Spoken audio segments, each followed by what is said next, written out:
ಮಾತಾಡೋದೇ ಇಲ್ವಾ? ಯಾಕೆ ಮಾತಾಡೋದಿಲ್ಲ? ಯಾಕೆ ಹಿಂದಿ ಮಾತಾಡ್ಬೇಕು? ಕನ್ನಡ ಮಾತಾಡ್ಬೇಕಲ್ಲ ಮೇಡಮ್?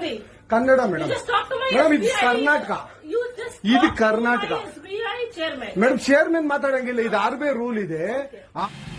क्या कोई क्षेत्रीय भाषा ना बोल पाना कोई अपराध है क्या? आज हम आपको सुनाने जा रहे हैं कि कन्नड़ ना बोल पाने पर बैंक मैनेजर के ऊपर कितना बड़ा एक्शन लिया गया है, उसका ट्रांसफर कर दिया गया है। तो आपको सबसे पहले पूरा वीडियो दिखाते हैं, उसके बाद आपको पूरी कहानी बताएंगे कि आखिर पूरा मैटर है क्या। तो आप पहले वीडियो देखें। Kannada first madam, Kannada first. ಈಗ ನೀವೇನ್ ಮಾತಾಡ್ತಾ ಇರೋ ತುಂಬಾ ಒಳ್ಳೇದು. ಮಾತಾಡೋದೇ ಇಲ್ವಾ? ಯಾಕೆ ಮಾತಾಡೋದಿಲ್ಲ? ಯಾಕೆ ಹಿಂದಿ ಮಾತಾಡ್ಬೇಕು? ಕನ್ನಡ ಮಾತಾಡ್ಬೇಕಲ್ಲ ಮೇಡಮ್? ಕನ್ನಡ ಮೇಡಮ್. ಮೇಡಮ್ ಇದು ಕರ್ನಾಟಕ, ಇದು ಕರ್ನಾಟಕ ಮೇಡಮ್. ಚೇರ್ಮನ್ ಮಾತಾಡಂಗಿಲ್ಲ, ಇದು ಆರ್ಬಿಐ ರೂಲ್ ಇದೆ. ಆ ಸ್ಟೇಟ್ಗಳಲ್ಲಿ ಆ ಭಾಷೆ ಮಾತಾಡಬೇಕು. ನೀವು ಮ್ಯಾನೇಜರ್ ಆದ್ರೆ ಅಷ್ಟು ಮಾತಾಡಬಾರ್ದ ಸರ್? ದಯವಿಟ್ಟು ಮಾತಾಡ್ಬೇಡಿ ಮೇಡಮ್. ಒಂದು ನಿಮಿಷ, ಕನ್ನಡನೇ ಬರಲ್ಲ? ಇರಿ ಸರ್, ಮಾತಾಡಿ ಮೇಡಮ್. ನೀವು ಮಾತಾಡಲ್ಲ ಮೇಡಮ್? ಸೂಪರ್. ನೀವು ಬ್ಯಾಂಕ್ಗೆ ನೋಡಿ ವೀಕ್ಷಕರೇ, ಇದು SBI ಬ್ಯಾಂಕು ಚಂದಾಪುರದಲ್ಲಿರುವ SBI ಸೂರ್ಯ ಸಿಟಿ ಬ್ಯಾಕ್ ಸೈಡ್ ಅಲ್ಲಿ. ದಯವಿಟ್ಟು ನೀವು ಇದನ್ನ ಎಲ್ಲರೂ ಎಚ್ಚೆತ್ಕೊಳ್ಳೋಣ. ಕನ್ನಡ ವ್ಯಕ್ತಿಗಳು, ಕನ್ನಡ ನಾವು ಏನಿದ್ರು ಕನ್ನಡಿಗರು ನಾವು ಒಂದಾಗ್ಲೇಬೇಕು. SBI ಬ್ಯಾಂಕ್ಗೆ ನಾವು ಬುದ್ಧಿ ಕಲ್ಸೋಣ. ಆಯ್ತು, ನೋಡೋಣ ಪ್ಲೀಸ್. ನೀವು ವಿಡಿಯೋ ಮಾಡ್ಕೊಳ್ಳಿ ಮೇಡಮ್, ನೀವು ವಿಡಿಯೋ ಮಾಡಿ ಪ್ಲೀಸ್. ಆಯ್ತು, ನೀವು ಹಿಂದಿ ಕನ್ನಡ ಮಾತಾಡಲ್ಲ ಅಂದ್ರಲ್ಲ? ಕನ್ನಡ ಮಾತಾಡೋದೇ ಇಲ್ಲ. ಓಹೋ, ಸೂಪರ್ ಮೇಡಮ್, ಸೂಪರ್. ನೋಡಿ ವೀಕ್ಷಕರೇ, ಇದು ಮೇಡಮ್ ಮ್ಯಾನೇಜರ್ ಅವರು ಹೇಳಿದ್ದು ಕನ್ನಡ ನಾನು ಮಾತಾಡೋದೇ ಇಲ್ಲ ಅಂತ. ತುಂಬಾ ಉತ್ತಮ ಬಿಡಿ, ಸೂಪರ್.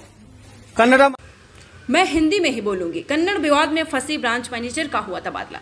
आखिर बताइए, ब्रांच मैनेजर का तबादला कर दिया गया। कर्नाटक के बेंगलुरु के एक ब्रांच में कन्नड़ भाषा बोलने से मना करने के बाद विवादों में आई महिला ब्रांच मैनेजर का तबादला हो गया है, उसका ट्रांसफर हो गया है। हालांकि इसके बाद भी कर्नाटक की राजधानी बेंगलुरु में ये मामला गरमाया हुआ है। सीएम सिद्धारमैया के बाद बीजेपी सांसद तेजस्वी सूर्या ने भी इस मामले पर SBI को खरी खोटी सुनाई है।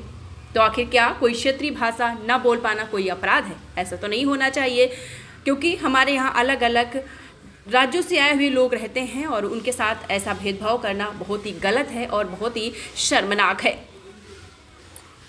जी हाँ, बिहार में आपको बता दें, बेंगलोर में एक बिहार की बेटी जो SBI में मैनेजर है, कन्नड़ ना बोलने पर उसके साथ जो ग्राहक ने बेइज्जती की है, आपने पूरा वीडियो देखा होगा। मैंने आपको पूरा वीडियो दिखाया जो जमकर वायरल हो रहा है। अब आप ये बताइए कि जो इंसान अगर उसको कन्नड़ भाषा नहीं आती है, कन्नड़ बोलना नहीं आता है, तो वो कैसे बोल पाएगा? आप वीडियो में साफ साफ देख रहे हैं कि किस तरीके से जो ग्राहक है, जो कस्टमर है, बैंक मैनेजर के साथ अभद्रता कर रहा है। और सच बात तो ये है कि बैंक में जब फ़ोन अलाउड नहीं होता है तो वह फ़ोन लेकर उसके वीडियो क्यों बनाता नजर आ रहा है? वह कहता है कि ये वही मैडम है, देखें ये कन्नड़ में उन्होंने बात नहीं की। अब सबसे बड़ा सवाल ये उठता है कि आखिर बैंक मैनेजर का ट्रांसफर क्यों किया गया और एक बिहार की बेटी जो वहां बेंगलुरु में बैंक मैनेजर है उसके साथ कोई क्यों खड़ा नहीं हुआ? जो कांग्रेस के लोग हैं ना खड़े हुए और ना ही भाजपा के लोग। वही बिहार में जब चुनाव आने वाले हैं, आप सभी को पता है, ये वही लोग हैं। किस मुंह से यहाँ पर वोट मांगेंगे आप बताइए? अगर यूपी और बिहार के लोग बेंगलुरु में IT सेक्टर में जॉब नहीं करेंगे, काम नहीं करेंगे, तो उनके पास काम करने वाले कहाँ से आएंगे? अब सबसे बड़ा सवाल ये है कि क्या अगर हम देश के किसी प्रदेश में रह रहे हैं तो क्या उसी प्रदेश की मुझे भाषा आनी चाहिए? क्या जो लोग दक्षिण भारत के हैं अगर बिहार में रह रहे हैं तो क्या उन लोगों से कभी भी मगही, मैथिली या भोजपुरी बोलने के लिए कहा जाता है? जब उन पर हम लोग प्रेशर नहीं डाल सकते हैं तो ये बैंक मैनेजर के साथ वहां पर अभद्रता क्यों की गई? सबसे बड़ा सवाल ये उठता है कि आखिर एक बेटी के साथ वहां के लोग क्यों नहीं खड़े हुए?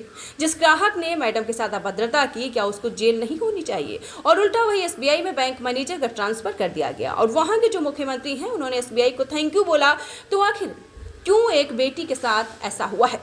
सबसे बड़ा सवाल हमारा ये है कि इस विषय के बारे में आपको आवाज़ उठानी चाहिए। क्या लोग भारत में नहीं रह रहे हैं? अगर हम पर्टिकुलर उस जगह की भाषा नहीं हमको आती है तो हिंदी और इंग्लिश का अगर हमको ज्ञान है तो वहाँ की भाषा नहीं आती तो हम ये किसी पर दबाव नहीं बना सकते हैं। सबसे बड़ा सवाल ये भी है कि उस बैंक मैनेजर से बाद में माफ़ी भी मंगवाई गई और उसके फेस से साफ झलक रहा है कि कितना उसको वो प्रेशर दिया गया है। ये सब चीज़ें आखिर कब बंद होंगी? किसी से जाति पूछ कर उसको गोली मार दी जाती है, किसी से पर्टिकुलर उस लैंग्वेज को बोलने के लिए परेशान किया जाता है, तो आखिर ये लोग समाज वाले कब सुधरेंगे? अगर उत्तर प्रदेश, बिहार और पश्चिम बंगाल के लोग वहाँ जाकर नौकरी नहीं करेंगे तो IT सेक्टर के अलावा वहाँ पर कुछ है भी नहीं। उन लोगों के साथ क्या होगा? उन लोगों को एम्प्लॉई कहाँ से मिलेंगे? क्योंकि आईटी हब है वहाँ पर, इसके अलावा कोई वहाँ पर बिजनेस भी नहीं है, ना कोई जॉब है। आखिर ये सब कब चलेगा? आपको पता होना चाहिए कि IBPS जैसा इतना बड़ा एग्जाम पास करने के बाद कोई बैंक में नौकरी पाता है, और उसके बाद अगर इतनी अभद्रता हो तो क्या इंसानियत है? क्या ऐसा होना चाहिए? तो मेरा सवाल यह है कि उस ग्राहक को जेल क्यों नहीं हुई, उसके खिलाफ कंप्लेंट क्यों नहीं की गई? इस खबर के बारे में आपकी क्या राय है? आप अपने जो कमेंट्स, अपने जो विचार हैं कमेंट्स बॉक्स में साझा करें, अपने कमेंट बताएं कि आखिर ये क्या सही है, क्या गलत है। आप अपने विचार जरूर साझा करें।